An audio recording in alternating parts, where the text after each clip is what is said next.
What's up, guys, and welcome back to the Listen In with Lily Invest podcast, where I use my opportunity to talk to successful real estate investors to create a conversation that you can use to listen in and benefit from in your own real estate investing journey. Today, we've got a super exciting conversation with David Lecko. He's the CEO of DealMachine, as well as a real estate investor and just someone that honestly I look up to for building multiple businesses surrounding his passions and changing the lives of the people around him. This is going to be an amazing episode, so before we dive in, don't forget to change the color of the like button and let's get to it. So, David, super excited to be chatting with you today.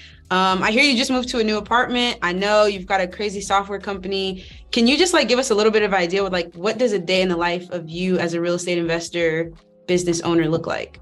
Yeah, so I've been investing in real estate for 6 years.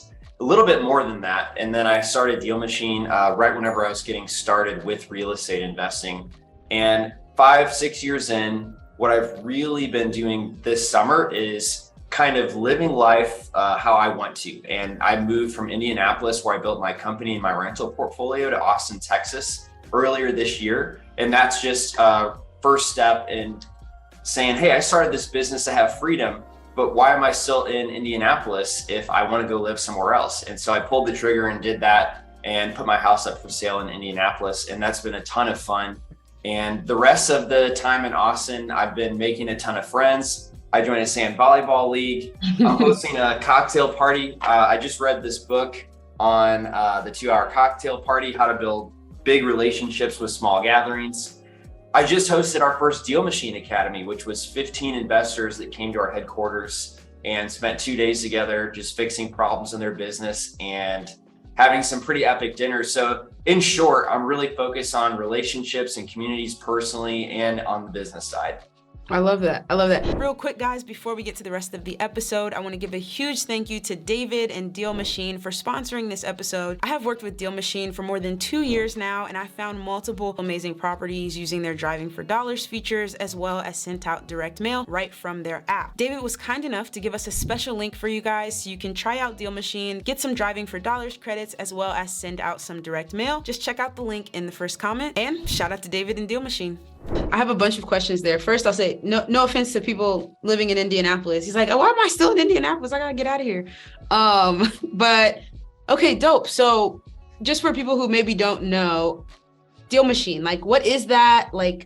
What's the whole deal with it? No pun intended. Yeah, so I read Rich Dad, Poor Dad. I went looking for a rental property.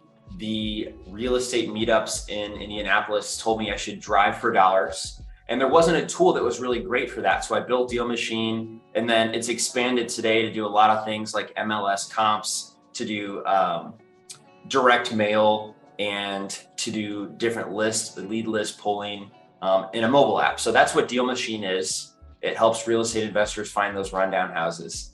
So yeah. Was there a second part of your question? Well, now I have one. So yeah. What was you obviously had some type of software app making background. What was that journey like to even be able to bring into the world this idea you had for DealMachine? That's really funny you ask. So yeah, I did electrical and computer engineering, which isn't really app making, but we had a class or two. I did a few internships. Actually, at the U.S. Postal Service was my job right out of college, and working on their software side of their bulk mail system. And then I did create an app for fraternity and sorority recruitment. That's why I moved to Indianapolis in the first place, because they actually have the most nonprofit headquarters in Indianapolis, because they've got really good tax laws that were lobbied for by the American Red Cross in the 20s. So in order to bring that to real estate, it wasn't ever a goal to come to real estate and build an app, but I just saw there's apps that help build relationships and handle follow-ups in these different industries, but there wasn't one for this application in real estate that I was doing. And so I did take some knowledge from other industries and bring it over to the real estate investing side, where I saw that it would really help me out. That's super cool. And yeah, I've been fortunate enough to get the chance to use DealMachine. I've made some videos on my channel showing that I use it. So we'll definitely include a link in the description below or in the show notes so that people can go try out the free trial, get some free credits and stuff. So thank you for being generous enough to offer that. I wanna kind of actually start at the end. So you mentioned that like, man, you put your head down and kind of been grinding for all this time, and now it's time to live it up. And I was actually just reading 4 Hour Work Week again, and it kind of aligns with what Tim Ferriss was saying there of like, what is your dream life, and like, what are the steps you're going to take to live it. So what did you imagine your dream life to be like today, right? Back then though, like when you were just starting this real estate journey, like what was it that got that fire going for you to work so hard? Oh, I still haven't done it. My dream is to take 20 friends on an African safari and pay for it. That was from the cash flow game. You could pick your dream. That was my dream. I never did it yet, but I'm going to do it. You can maybe Yeah. come. Yeah, man. Limited spots. I will take one of those spots. I will take one of those 20 spots, please. But some things I did early on, my parents, they didn't really believe in real estate investing because the people they knew had not succeeded. They had these horror stories. And so when I was looking for my first rental property, they were very concerned and said, hey, why don't you just go do your engineering job? You can buy a house and a car and enjoy your life that way. But once it worked out, I've got, cash flowing rental properties, and then the software side took off. I then treated them to some trips because they raised me, they treated me my whole life. And I thought it would be really cool if I could take them to do some things that they had never done. So I took my mom to Paul McCartney and an Elton John concert. I took my dad to Las Vegas for the Star Trek convention, which he's a big fan, but he's never even been to Las Vegas. And so I took them to some stuff that they didn't do one-on-one, which we had never even done before, and spent some quality time. And I've continued to do some fun things with them for that. That's definitely been an amazing part of, having some disposable income. What was your income like before real estate? Like, what were you doing? How much money did you have to put into this? Yeah, so throughout my 20s, I started DealMachine when I was like 28, I think. So during my whole 20s, I knew that time was on my side. I just thought I was going to invest in stocks, but I could tell like just time is the biggest asset. And I was contributing, I was making about $60,000, $70,000. I was working at Accenture as a software consultant, and I was saving 50% of everything. So that means I was living off of about like $35,000, trying to save everything, everything as much as possible in the Roth IRA. And there were some months where I just overspent, and I didn't get to save 50%. And I felt like this guilt about that. But I was living in someone else's house hack. So rent was really cheap. I didn't go on any dates. I didn't really travel with friends. They were taking these fun trips and I would back out because I just couldn't afford it when you're living off of, 50% of that kind of salary. But it was all worth it because then I had a lump sum of money. And when I figured out DealMachine was something I wanted to work on, then I actually was able to burn through all that saved up money before paying myself. It took about 1.5 to 2 years before my partner and I could pay ourselves on that. So what was really cool was having the goal changed. My goal changed, but having the goal in the first place did give me the cash I needed to go do that other thing I wanted to do. Yeah, I really like that. It makes me think about like even just like my YouTube channel, and I started it and I didn't necessarily think it was going to be about real estate. It was just like I had this idea of like creating content and like documenting something. And then, the real estate just came along with it. So it's a good lesson that you don't have to have everything figured out to start, but like the starting is the thing. Like that's the thing that makes the difference. I love that you kind of have this perspective as both a real estate investor and also a business owner. So I want to get into both of those things. But did you come out of college, like out of those degrees with any type of student loan debt, or were you able to get scholarships as you were going through those degrees? Yeah, I really wanted to go out of state for engineering school, but it was going to be like 4 or 5 times as much. So I went to a school that was pretty cheap, but still a great engineering school called Missouri University of Science and Technology. So kept the cost low. I got a scholarship for 2 years, which was really generous. And then I actually didn't have any debt because I think maybe it was like $25,000 for the other 2 years. And a gift from my grandpa actually paid for that, which was really nice. Yeah, that's awesome. What do you say to people who might be like, all right, he did it because, scholarship, rich granddad, done. I'm turning off this episode. I can't do that because I don't have those things. Yeah. Well, my granddad wasn't rich. I don't think. He had a bazillion canned goods in his apartment. He never spent a lick. So I was fortunate that he did give that to me, but I definitely didn't come from wealth. I mean, he lived in a 1,000 square foot house as a pipe fitter and just never, it was really important for him to pass on generational wealth. That was his version of generational wealth, you know? Yeah.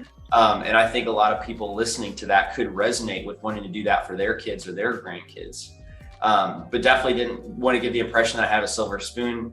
I was very fortunate to do that. And I will say this, everybody's going to be in a worse off situation or a better situation than you always. There's always people on both sides of it. And so I think it's totally up to you with what you want to do with your situation. And for me, I worked really hard and sacrificed through my 20s for years. You know, like I said, not dating, living in somebody else's house hack, and also not going on trips that my friends were in order to do that. And I drove this really, really old Honda Accord for all that time.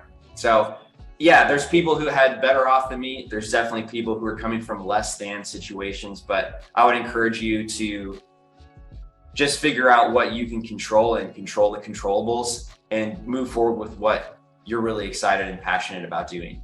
Yeah, no, I really like that. I think that we all have like our own unique combination of advantages and then also sacrifices that still have to be made. And so, yeah, once you figure out that concoction, it's unique to you and you just go for it. So with real estate, we kind of talked in the other video, and I'll post the link to that shorter segment about your first deal, but kind of how did things take off, right? Because there's people out there who have like found one deal driving for dollars, maybe they made a couple grand.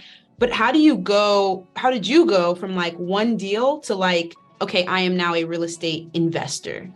Yeah, I tripped me up because I was nervous trying to find that first deal. I made an offer on some things on the MLS, but I was like, hey, if I'm feeling uncomfortable with this, why don't I just buy my own house? It'd be less money down. I can use the W-2 job that I still have to buy the house, and then I can rent out the bedrooms myself. So I started with a house hack. And because I had the W-2 job, I mean, I bought like a $200,000 house for what? I don't know, like $5,000 down or something like that. Yes. So I was able to do that. And then I quit my job. And then when I got my rental property, I was a lot more confident because I had already done a deal myself. So now I'm doing the rental property, but I couldn't get the actual mortgage because I didn't have a job anymore. What I did was I found a buddy, and there's lots of these people out there. All you have to do is like post about a house project that you're doing on Facebook. And I get like direct messages about like, how can I participate in these deals?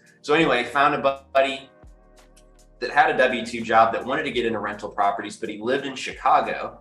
And so he couldn't buy one there that was going to cash flow. And so I said this, why don't you put the mortgage in your name, but I will find the deal. So I'll find the deal and I'll manage the deal. You provide the mortgage and all the down payment. And then the equity in the deal is going to be so great. Like that's what I'm bringing you, is a deal with a lot of equity. And so that's how I did the next 3 rental properties. Was with my friend Nick Romero. And you couldn't really do that if you don't have a job or 2 years of business history, but you can if you partner up with somebody like that. Yeah, I love that. And I mean, most times those people with a 9-to-5 job, like you said, maybe don't have the time, experience, live in the market, et cetera, et cetera. I'm a longtime listener of Bigger Pockets podcast, which I'm sure you are as well. And I think Brandon always says like, you need 3 things to make a deal work: the money, the knowledge, and then like the actual effort and time to go execute. And so you had like the knowledge and you had the time to go do it. And then Nick brings the money and you're both happy.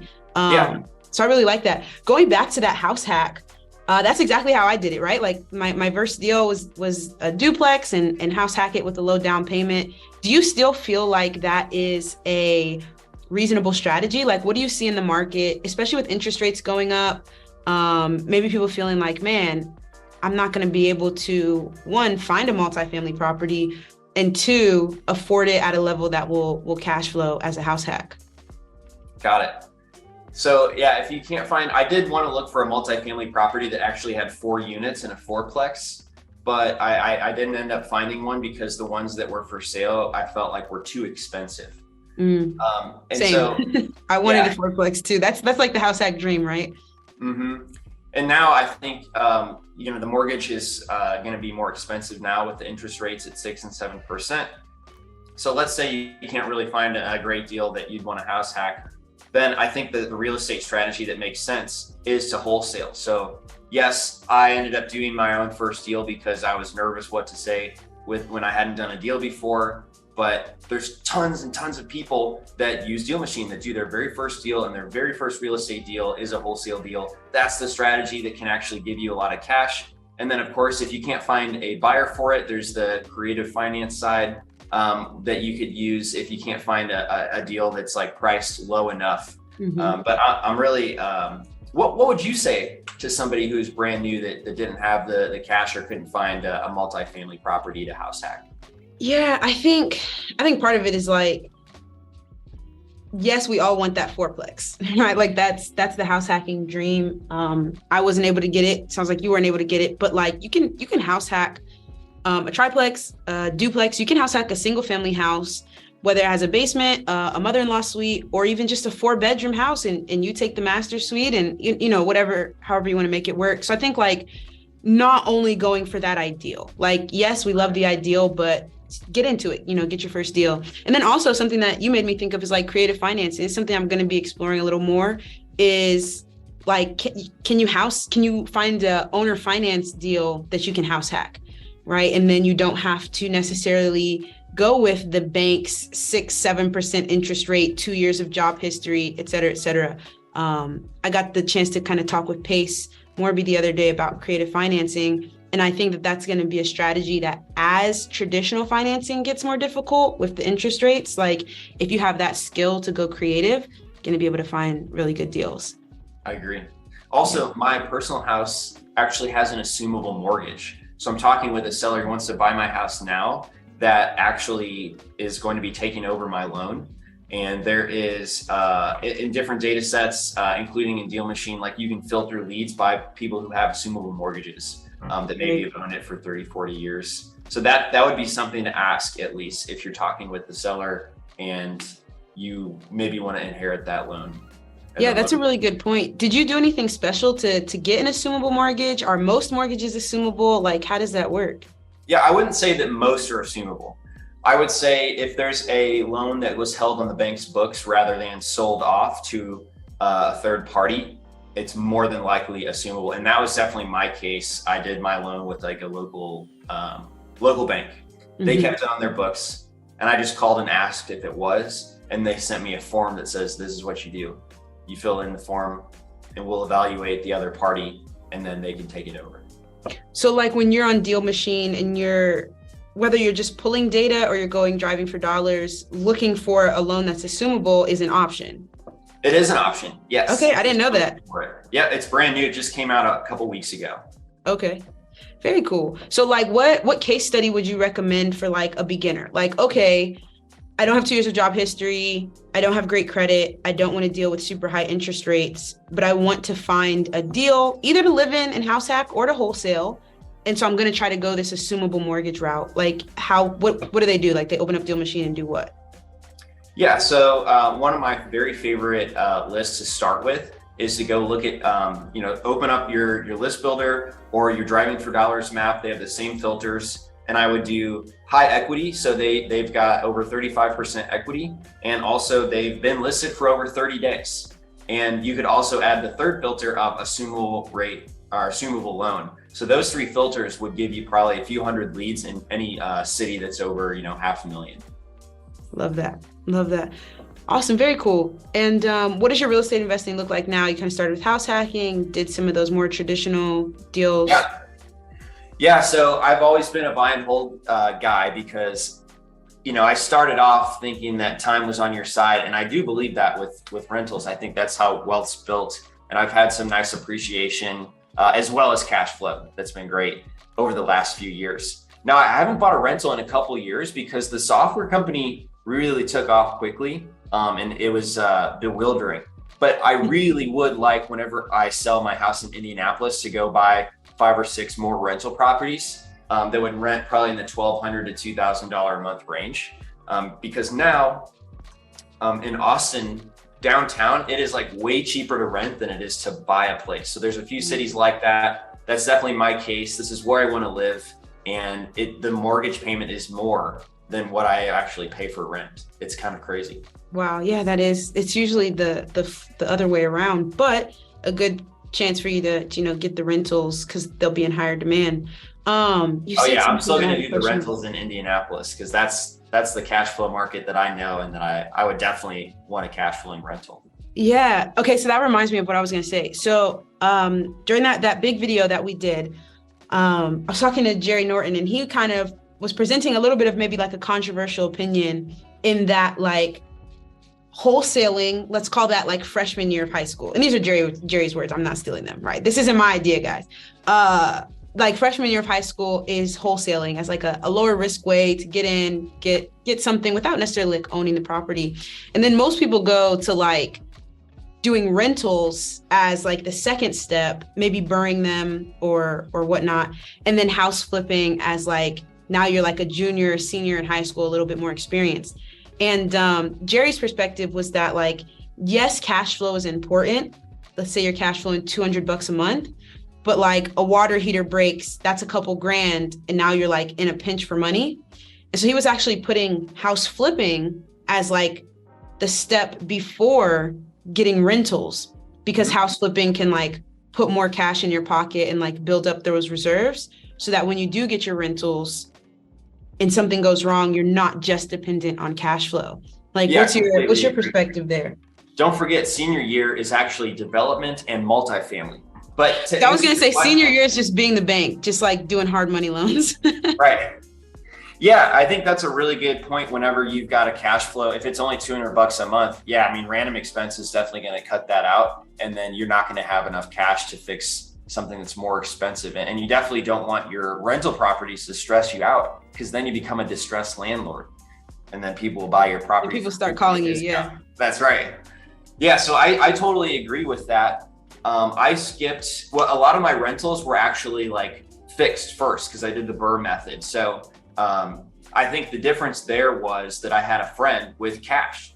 So I didn't need to wholesale to build up the cash. He was providing the cash and putting the mortgage in only his name, even though my name was on the ownership of the house with him. And so that allowed me to go ahead and skip through, fix, and then rent the houses that I had. So I do agree with that. And I think that's a really fun way to think about it, because most of us are familiar with the high school years. Yeah. Oh, too familiar, right? So let's think about this. Like, you also have the software business, right? And so what I really like is that it is very closely tied to your real estate investing that you're doing, personally. And that's kind of how I feel about like my content business with the YouTube and the podcast, and that it's a different business that also contributes cash flow so that I can have those reserves for the rental properties, but it's still related. Do you see like any other kind of related businesses that people might get into if they want like to pursue two things, both related to real estate, but maybe in addition to the investing? Like one that I was thinking about was like, if you're a contractor, right? Like you can work for other investors as a contractor and kind of like learn the ropes and offer that service while still like looking for your own deals and such. Have you heard, because I know you work with a lot of people through DealMachine. So like, have you heard of any other things people should think of? Yeah, I've hired people that want to drive for me 20 hours a week and they want to learn about real estate. So it's really great that they get to, look at houses all the time and get paid. So you could be somebody's driver. I definitely do think though, that's a better strategy to go ahead and serve somebody in a similar capacity than try to like take them to coffee and pick their brain, because they're busy. And you'll probably learn more by like doing stuff with them. So yeah, I mean, being a property manager or going to drive and look for rundown houses for somebody are two great ways that you could get involved and probably get paid if you're trying to learn. Do you have any other ones that are coming to mind? Yeah, I was thinking about like being a bird dog. I wonder how you set that up. Like, how much does someone expect to get paid? Should they expect to get paid by the hour, by the properties they log, by deals that get closed on the back end? What do you think? Yeah, well, you could always send people deals for free. Like, here's the thing, there's all these like disposition wholesalers, right? So if you want to go like knock on doors. Like you can just do that. And when you find a lead, you can send it over to one of the house flippers or the wholesalers that advertise in your market. So you can do that for free. For me, when I hire a driver, I always try to aim $5 more than what Amazon pays. And here's why. Amazon provides the truck and gas. I don't. They provide their car and they pay for gas. So $5 more, they're going to like that because they're going to make more. And it's a good deal for me because gas is probably more expensive. Wear and tear is probably more expensive than they think, but I've found success with that. The other perk for working for a real estate investor is typically you can pick your hours. Like with me, I require they work 20 hours a week, but I don't care what 20 hours they pick. It doesn't really matter. Yeah.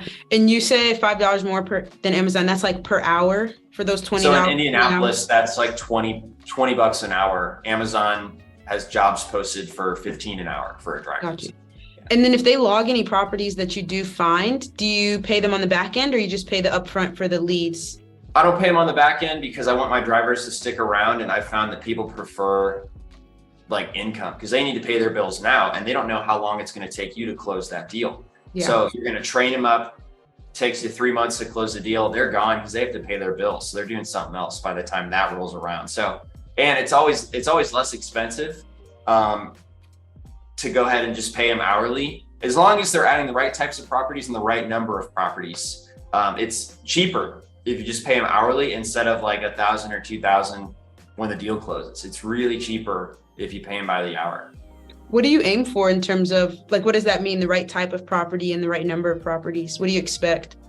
Yeah, I don't really think it's worthwhile for them to go in neighborhoods where every single house is worth $20,000 and there's no comp possible for me doing anything with that property and adding value. So plus, if I wanted to hit that neighborhood, I would just use like a list builder and just blanket the whole neighborhood. So I don't want them to find too many properties per hour. My sweet spot's like 12 properties an hour. If they can find 12 properties an hour that have like a rundown looking roof, tarp on the roof, tall grass, stuffed mailbox, handicap ramps, especially if they look old, window AC units, because that means it hasn't been updated. Any of that is qualified for the type of house I'm looking for. And if they can find around 12, that's good. Now, if they only find 2 per hour, I'm not getting my money's worth for paying them. And they're probably in the wrong type of neighborhood. It's probably too nice. And so that's how I balance it out with like the 12 per hour goal.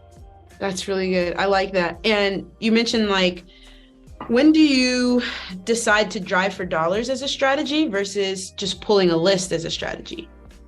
That's a good question. So it just depends on how much time versus money you have. So if you have more time than money, driving for dollars is the right way to do it because it's a more narrow list, which means you're going to spend less on mail and marketing to that person.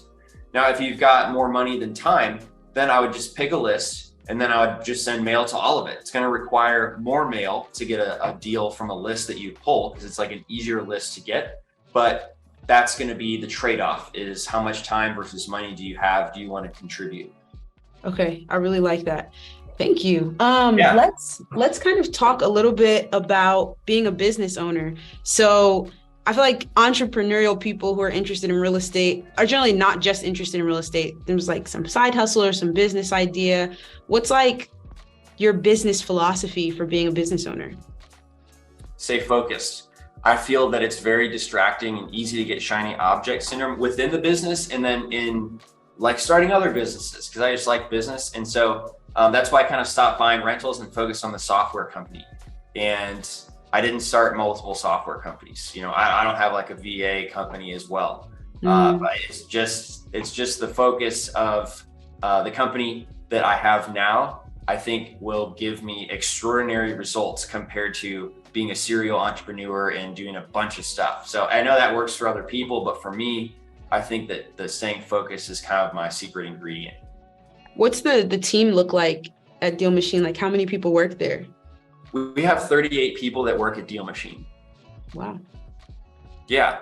So there's 6 departments that report to me. I have 6 direct reports. And so that would be marketing, product, engineering, customer success. I have an assistant and I know I'm missing one, but Finance. So there's the six, and the customer success is the biggest department. We probably have like 16 to 20 people there who would provide chat support, who also provide phone support, and provide the best support we possibly can. Yeah, I love that. Did you have like a business background? Like, did you know how to build and run a business beforehand? No. First business book I read was Rich Dad, Poor Dad, Tim Ferriss. Love that author. And that was in high school. And the first business guy I met was my dad's friend. His name was Bill Anderson. And he was like a consultant type guy. He had a consultant business for software development. And then he told me to read that book. And then I just kept reading more books about it and got really interested in it. Awesome. And you mentioned before that, like, when you were building the business, you were kind of like burning through your savings until DealMachine started making money. Like, what was that time period like? Like, how big was the business? Was it just you? You know, what did it take to start generating income?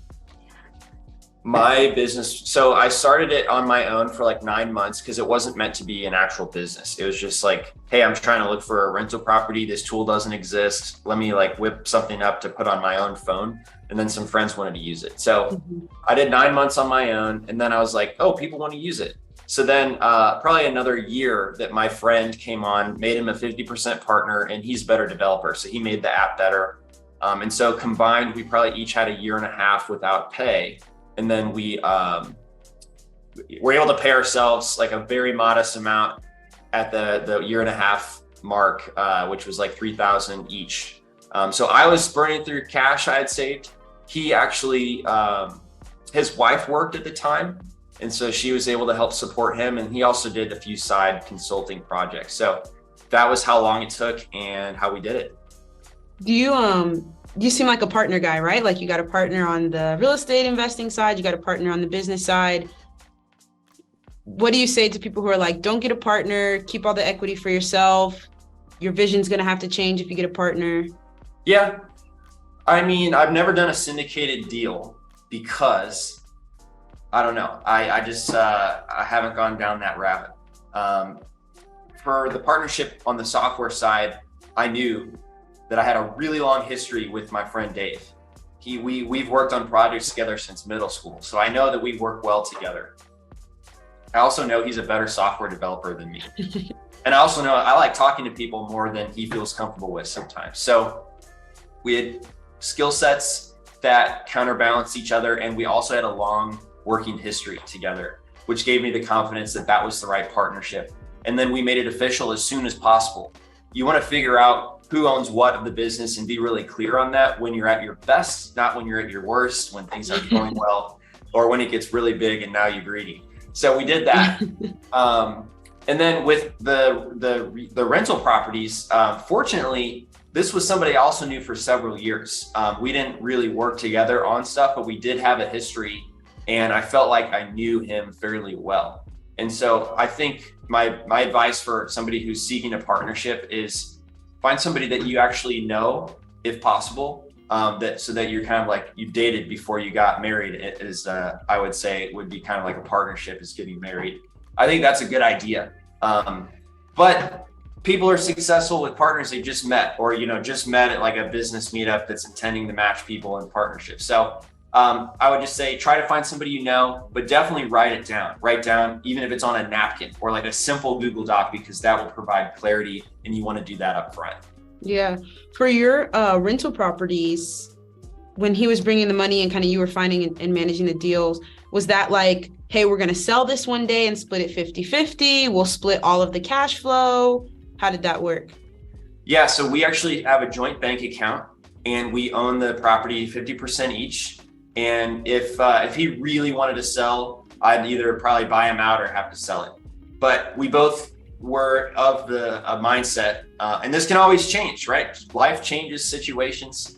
But we were always of the mindset that this was going to be a long-term thing for us, that we were going to really keep forever. And so far, so good. We haven't had any disagreements. It's been pretty easy. All right, good. I'm glad to hear that. Well, before we finish up, we do have a few questions that I want to start asking every guest. And I want to ask, like, what is the one intangible skill that you feel you have that's like led to your success? Yes, if you've got to see people that are doing what you want to do, and then you've got to realize it's a proven business model. It will work, and just stay determined in figuring it out. Make it through those hurdles and those roadblocks that you're going to face, and the loneliness that you're probably going to experience because your people around you probably don't know what you're going through. But I think that's an intangible skill, is just kind of like see that it's worked, know that it will work, and keep your head down. I love it. And if you had to do something differently in your journey to this point on the business side, on the investing side, what do you think you would change? I would have gotten a mentor sooner. I've hired mentors several times throughout my career, but when the DealMachine was really growing quickly, I didn't have one. I was focused on the business, but we really messed some things up by changing our sign-up process. We had never learned about A/B testing. And so the whole goal is you're not supposed to just change everything all at once, but you like change little parts of the sign-up process, which is critical for inbound leads for any business. But yeah, not to change everything all at once, but to do A/B testing. And so that really hurt for a while before we even knew it was hurting us for a while. But I would say this is to focus more on always having a mentor, and also stay in touch with your community. There was a period of time where I was just only focused internally because it was consuming everything that I had to keep up with it. But it would have been better for my soul if I was with peers, if I was with others, if I was, traveling, going to events and seeing people. And those would be my two pieces of advice that I would have done differently is during that phase, having a mentor the whole way and staying engaged with my community the whole way too. Yeah, I love that. I love that. Well, thank you so much for joining us. I really appreciate it, just like having a conversation that people can listen in on and learn from. And I'm excited to stay in touch and continue to help each other. Thanks, Lily. Really appreciate it. Yeah, man. Talk soon. Thanks, David. See ya. Bye. I hope you all enjoyed that conversation, and don't forget, there's a link to a free trial and extra bonuses if you want to try out DealMachine for yourself. If you're listening to this on your favorite podcast app, please do give us 5 stars. And if you're on YouTube, please don't forget to subscribe, as it really helps the show grow. In the meantime, check out this episode with Jamil Damji and learn how he lost millions in the market crash of 2008 and then made it all back.